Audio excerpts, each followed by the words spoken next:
So you know what the problem is with these little mini dictators that we call governors running around issuing orders for social control, like say during a pandemic, right? Like these orders are annoying for us to follow. So people resist following them. They don't want to do it. They're not compliant, and that's why they impose civil fines or even criminal penalties if you don't. Well, the problem with that is if it's annoying for us to follow them, it stands to reason that it's annoying for them to follow them as well. And of course, we've seen many examples of this over and over with a public official, we'll call them, or a little mini tyrant like Gavin Newsom or Governor Walz or Gretchen Whitmer breaking their own orders because the orders are annoying. And then, of course, for them, it's always an, I'm sorry, please forgive me, I'm only human. Well, hey, if you're only human, then maybe you should just get rid of the orders. Because if you're trying to enforce social control that even you can't follow because you find it absurd, then maybe it is. And of course, I'm talking about what happened just this weekend with Governor Gretchen Whitmer in Michigan. Hey, what's up, guys? I'm Nick Rekieta of Rekieta Law, a small law firm in central Minnesota. I'm a lawyer. I'm also a legal and political commentator on YouTube and on Odyssey. Wherever you're watching, go ahead, hit that like button, hit the subscribe button, and make sure you don't miss any videos. All right, so today, of course, we're talking about the problem with these social control orders. Now, there's all sorts of policy things and discussions about the appropriate responses a government can take to pandemics and all of that stuff. But we're going to fall back to the ultimate premise in that your essential liberty, your constitutional rights to various liberties, to free speech, to free association, your right to travel, your right to be free from government hassling, all of those things do not go away in the face of an uncomfortable social reality like a pandemic. Just because there's an illness doesn't mean that suddenly your essential liberty just flutters off into the wind. But over the past year, we've seen state after state after state, even states that we had seen as bastions of liberty like Texas and Florida, we've seen them go ahead and throw those ideas away in the nature of pursuing some sort of remedy to this pandemic stuff, right?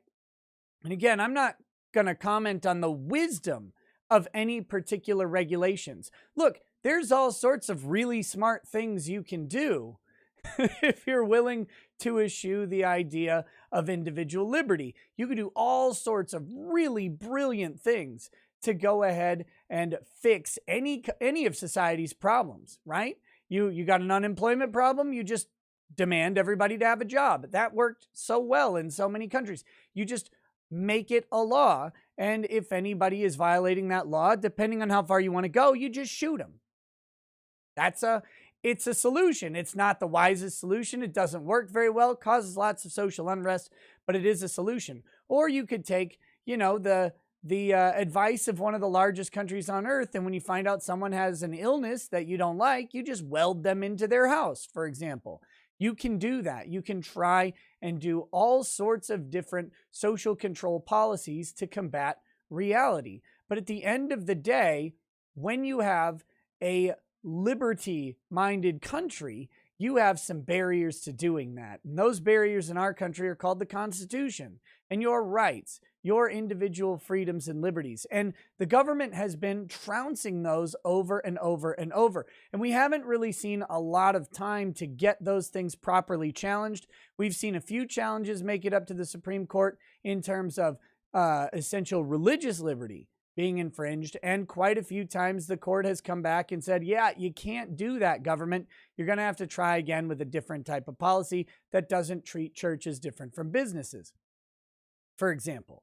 But over and over, we've seen it happen, and we've seen it go unchallenged because either lawyers aren't wanting to challenge it or because the court process is too slow to really see major progress on this stuff.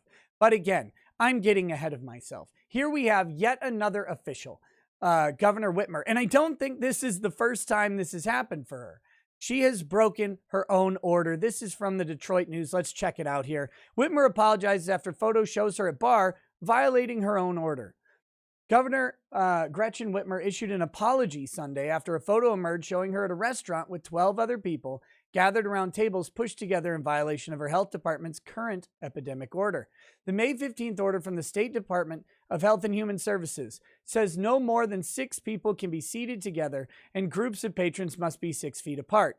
The conservative news outlet Breitbart first reported the photo Sunday, May 15th, a mere 8 days before this happened. This order was issued. It's not like this is an old order and she forgot that it existed and it's getting out of date. This is their current order. She just issued it. Or I should say her State Department of Health and Human Services just issued it 8 days ago, and she can't follow her own government policies. Why? Maybe she thinks they're absurd. I don't know. Throughout the pandemic, I've been committed to following public health protocols. Well, except that time that you opened the lake that you wanted your family to go to for Memorial Day. And it was just like that lake. That's the only lake, the only area of lakes, I should say. And then your husband was caught, calling up the marina, demanding to get your boat in the water and using your name. You know who my wife is? You know who my wife is? Get my boat in the water. That guy, you remember that?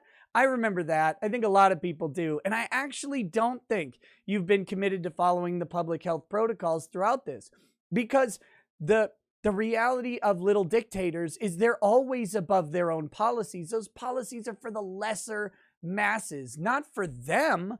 Why would it apply to them? They are benevolent. They are good. They are the ones with all of the information, and they can make their own decisions. You can't, though. Yesterday, I went with friends to a local restaurant. As more people arrived, the tables were pushed together. Because we were all vaccinated, we didn't stop to think about it. It's always passive. It's always passive with these people. The tables, they were just pushed together. Just magically. I don't know how it happened. I'm sitting there, alone at a table like I'm supposed to be. I wouldn't want to be with other people. You can't have groups together, and then all of a sudden the tables they just got together. Who would have known? Who could have even seen it happen? We didn't even notice. It's always passive especially when they're breaking their own rules, because she didn't do it. No. She would never have suggested it. No, none of her friends would have either. None of these people would have suggested to do this. They wouldn't have intentionally done it. It just happened. It was probably the wait staff. Or maybe some peasant came by and framed them. I don't know. In retrospect, I should have thought about it. I am human. I made a mistake, and I apologize. Are you going to fine yourself, Gretchen, for violating the order? How about you going to shut your own business down? Shut down the restaurant you went to. Why don't you do that? The restaurant lets you break the order. According to Breitbart, one of Whitmer's friends briefly posted a montage of images on social media from the Saturday gathering at Landshark Bar and Grill in East Lansing that included the photo of the governor. In addition to Whitmer, the group also featured Terrica Foster, her chief operating officer, according to Breitbart. Landshark's website describes it as an essential part of the Michigan State University experience for years. Signature drink is a Shark Bowl, the website says. And of course, it's always like this. And you know whoever posted that got an earful. Why would you post those pictures? I told you not to post those pictures. We were violating the order. We talked about this. Can't take pictures and post them on social media. We can't do that. What have you done? What have you done? No, Gretchen. It's what you did. You can check out the rest of the article linked down in the description if you want. But what do you need? What more do you need to see? They don't believe their own orders. They don't believe in what they're forcing other people to do, and they believe they have the right. They believe they have the knowledge and the capacity to make their own decisions, and that's what this boils down to. You can't make a decision for yourself. They have to make it for you, and since they can make it for you, they can make the decisions for themselves, for after all, they are wise, smart, and good. You are dumb, ignorant, and bad. All of those things, that's why you can't make your decisions and they can. Wait, so the order exists, but they decided, well, we're all vaccinated, so we're fine. But other people who are vaccinated can't make that similar decision. Why not? Why are people not allowed to make their own health decisions in a country that values essential liberty? Again, if you're in China or Russia or something, and you have extreme social control coming from government at all time, it's a different reality than what we live in. We have a constitution, a Bill of Rights, and this idea of essential liberty for a reason. We were getting away from the social control. We were getting away from the government boot. But now it is planted firmly back on our necks, and there just doesn't seem to be much we can do to challenge it. Even talking about it's risky, but I don't know. What do you guys think? Drop a comment down below. I'll talk to you soon. Peace. Peace.